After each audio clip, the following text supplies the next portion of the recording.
46வது பதிகம். திருப்படை எழுச்சி தில்லையில் அருளியது பிரபஞ்ச போர் கலிவிருத்தம். திருச்சிற்றம்பலம். ஞானவாலிந்து மையரே நாதப்பறையரை மானமாயேறுமையரே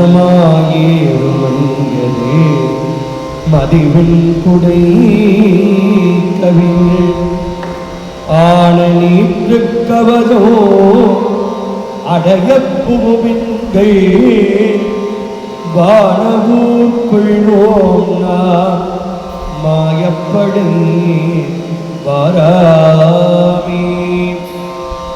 தொண்டர்கள் பூசி செல்லீர் பக்தர்கள் சூழப் போகீர் ஒன்றிரள் யோகிகளே பேரணிபூதீர்கள் திரள் சித்தர்களே கடைக்கூழை செல்வின்கள் அண்டர் நாடு ஆழ்வோம்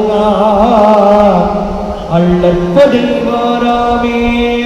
வானவூர் கொள்வோம் மாயப்படை வாராமே. அண்டர் நாடு ஆழ்வோம் அள்ளற்படை வாராமே. திருச்சிற்றம்பலம்.